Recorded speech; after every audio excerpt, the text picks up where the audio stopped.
Welcome back to the Healer's Hut, everybody. Alright, so going into this, I knew that the video for grounding and centering was going to be the most difficult video to do out of this whole series.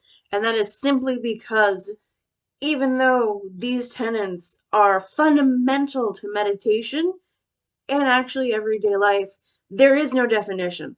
There is no set concept. So there's a lot of places that if you go to look this up, you'll get a very wishy-washy kind of idea of what it is or how the author interprets it. But there's a list of stuff you can do.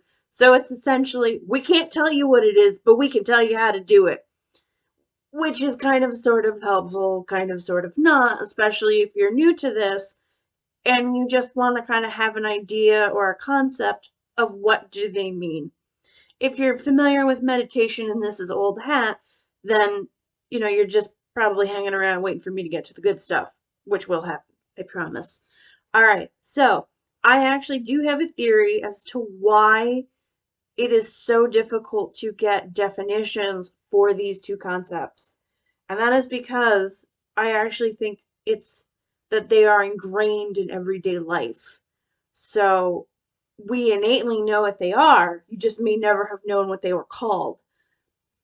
What do I mean? Okay, so you have an upset child, toddler, person. What do you try to do? They're crying, they're hyperventilating, maybe they're incredibly anxious, they're upset. What do? You try to get them to calm down. How do you do that? Well, you don't start off by saying calm down because that usually goes over like a lead balloon. But what you might do is you will get them to turn their focus inward. So you'll be like, focus on your breathing. You get them to stop and start taking deep breaths. You may have to pull their focus outward and say, focus on me. Look me in the eye, breathe, and you might try to get them to focus on maybe a blanket, something soft if they're touching it. But essentially, what you're trying to do is you are trying to get them to center and focus on the present moment. What is going on? How does their body feel? To get them to calm down so that they can verbalize what's wrong. Very small children obviously may not be able to verbalize, but you will at least try to get them to tell you to some degree, obviously, what it is, what's wrong. But that's how you try to get someone to center. Now, what do you do if someone's very aggressive? A fight's about to break out, someone's angry, different forms of anxiety if someone's pacing, there's just a lot of movement, they're agitated, they're frustrated. What do? You try to break, well, first of all, if there's a fight about to break out, you generally try and de-escalate the situation and break up the fight. And then what's the first thing that usually gets uttered? Go walk it off. You try to get the person outside, you try to get them moving, you want them to burn off some of the extra energy. And that's what kind of a grounding concept is. Grounding helps you to focus, to burn off extra energy, adrenaline, whatever is going on. Basically, it's trying to take you out of fight or flight mode. So these two concepts are things that we do every day. And you all know the person that's a little bit scatterbrained. They're always, daydreaming. Have you ever heard the term wool gathering? They're off gathering wool. I think it's a British term. That's another thing. Basically, these are people that operate up here in the upper chakras, generally the crown chakra, maybe the third eye. They're often deep in their head. What you are trying to do is you are trying to pull their attention from up here to down here. It's the best way I can explain it, is out of the upper chakras into the root chakra, the sacral chakra, the solar plexus. You want them more grounded, and that's what these will do. So now, how are these things actually defined in terms of meditation?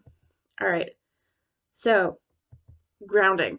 If you go to askangels.com, grounding refers to the process of connecting with the earth and drawing on its stability and support, while centering refers to the process of finding and maintaining an inner sense of balance, calm, and presence. LearnReligions.com explains that grounding is a way of channeling off extra energy you may be holding onto, whether it's from your day or from other rituals you may have carried out during the day. Granted, this you really want to ground before you meditate or you do any kind of ritual because you do not want to carry or bring that extra energy into the meditation and into the ritual. I'll explain why in a little bit. Psychology Today says that grounding is a term used in conjunction with the energy fields around us. Being grounded means that we're content with who we are. You may need to ground after a ritual or healing, and you will most definitely want to ground before a ritual or healing, especially if you are the healer. As the patient or client, rather, it's probably a better term, you will want to ground and center. And if you can't, please tell that to the person you're working with. So what they'll do is they may guide you through what is known as a grounding meditation. Yes, I know that that sounds slightly redundant, but I need to ground, but I need to ground to meditate. But there are grounding meditations. Yes. There are grounding meditations because sometimes that is what you need. You need something to pull your energy kind of out of you. We'll get there. Don't worry. It will hopefully make sense, some kind of sense in the long run. I promise. Um, so it's very important to find a way to release that extra energy and to make sure you're properly connected to the earth. So that is essentially what grounding is. Grounding is your connection to the earth. If really this is probably more of a spiritual term, but even regardless of whether you are meditating for spiritual reasons or just mundane health reasons, everyday reasons, you still need to do these things because otherwise you're never gonna be able to meditate, unfortunately, because the thoughts are just going to keep spinning. You're not going to be able to sit still. Let's see, what else do I have here? Yes, I know I'm actually reading off of a script on my computer. It's a red letter day, ladies and gentlemen. We'll see how long this lasts for in upcoming videos.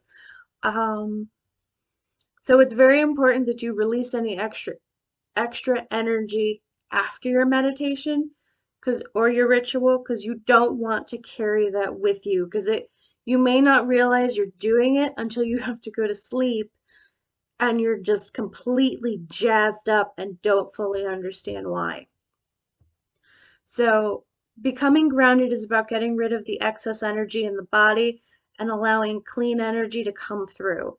Another reason is to ground is because some people, like I said, spend a lot of time in the upper chakras, and grounding helps them to kind of make your aura a little smaller. It helps to kind of close off the crown chakra. So sometimes people that are um, very much in their head. They're daydreamers, they're thinkers. They have very large crown chakras, so when you try to ground, you want to try and shrink that chakra in a little bit. So that way you're not quite so focused up here. Actually, if you have ADD or any variation of ADHD, you are probably someone that needs to practice grounding rituals because that is the thing with ADD. The crown chakra is just blasted open and it can make it very hard to focus. So in conjunction with your medication, you may want to try grounding meditations, grounding rituals, carry crystals for grounding. So now centering is when you bring your focus inward. You're going to focus on your breathing, you're going to focus on your body. That's actually a really good way to start your meditation is your breathing exercises. Focus on each body part. Focus on releasing that tension. So, all right, so centering is pulling your focus into the present moment and being aware of your body until the point you're no longer aware of anything. You'll hear some people say that when you meditate, you no longer know your head from your foot. So you're kind of in that in-between space. Um, Wayward Inspiration defines centering also as the focusing on the present moment, but also to help you quiet your thoughts. By quieting your thoughts, this helps to keep them from racing as well as keeping negative thoughts from running through your mind. So you do need to, this is how you're going to help to empty your thoughts, quiet them down.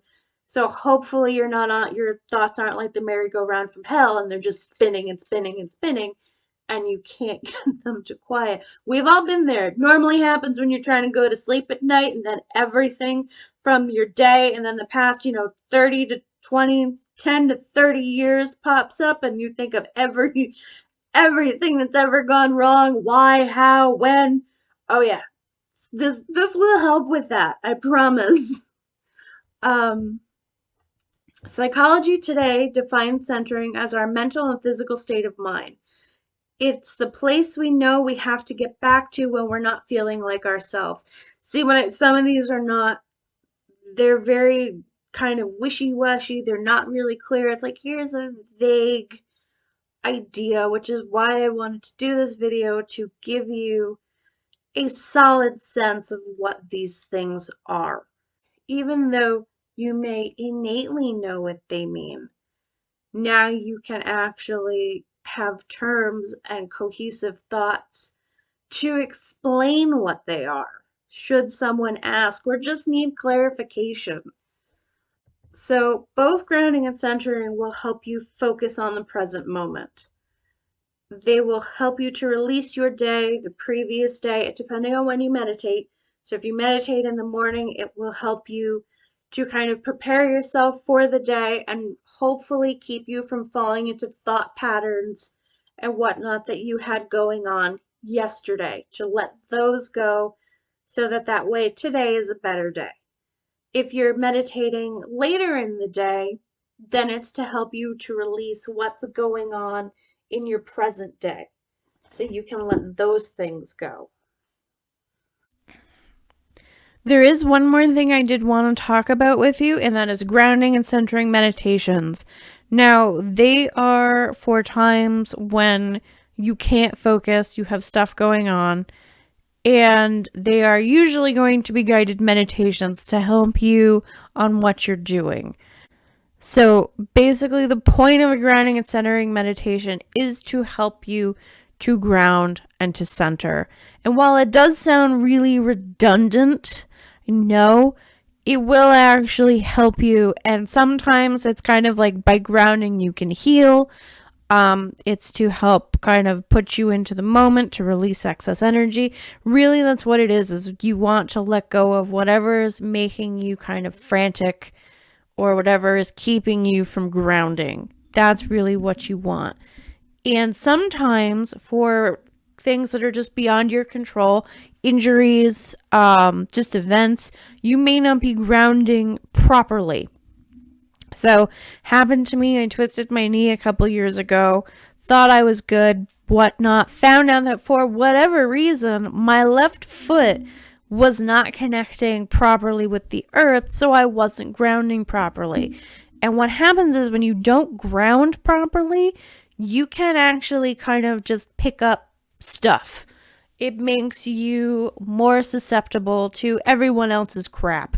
Not only that, it can kind of lead to attachments because maybe you've protected yourself, which is another video that is coming, but it might be that just by not being properly grounded and protected, you just inadvertently pick up things or walk into things and have no protection and no way to kind of seal it, to create that kind of closed seal that you want.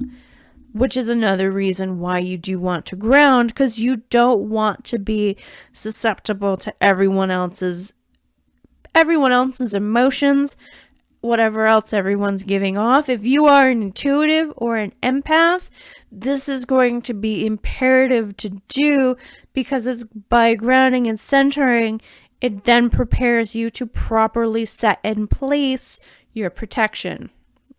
So all of these things, because grounding and centering and protecting are things that you will not only do during meditation, they are things that you will be doing in your everyday life, providing you remember or that you think of it, or, you just kind of get a thought, oh, I didn't do that today. Let me do that really quick. So protection is coming. That's the next, it's like 2 or 3 videos away.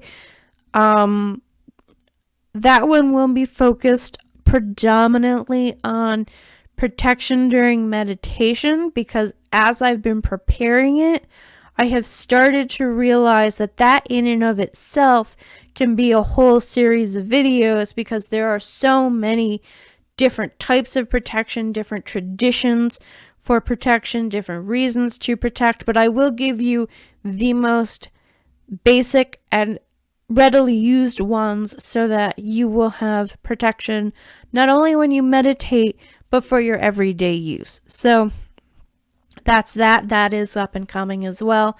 But so yeah, grounding and centering meditations are meant to kind of help you kind of bleed off that extra energy, help bring you into the present moment. I know I keep saying that, but I probably sound like a broken record, but realistically, that's kind of what they do. That's kind of what they're for.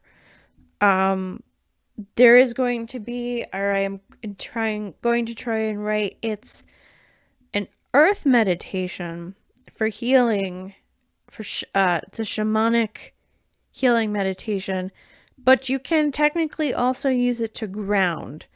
So hopefully that will be of use to you.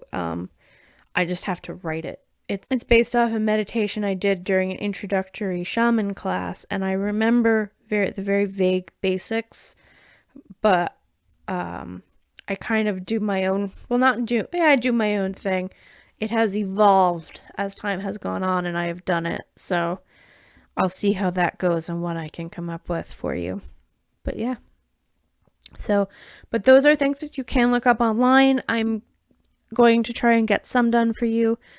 You can do them as well in your head if you are familiar with this concept and you want to try and do it on your own. You can. Yeah, so there are resources out there for you depending on your tradition, how you want to get there, what works for you.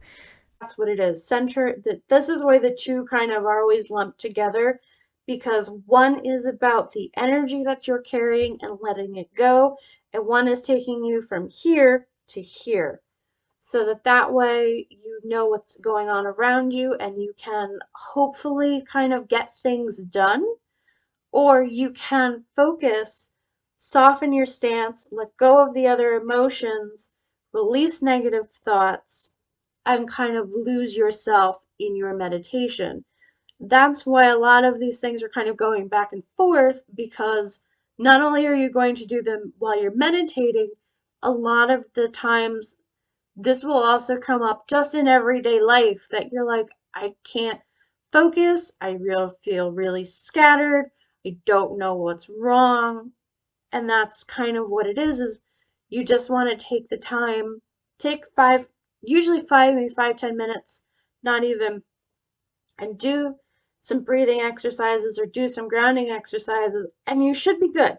There will be times, though, depending on what's going on or what's happened, that it may be very hard to stay grounded. I had an experience a year ago. No matter what I did, I just couldn't stay grounded. My mind kept wandering back over things that I was trying to let go. And it took maybe about a month or two before I was finally able to kind of get back to where I wanted to be. So it happens. If you have family stuff going on, if there's some personal stuff going on, that's usually when you need to ground and center the most, but sometimes it will only last for a little bit at a time, just because of the nature of what's going on or how you process certain emotions.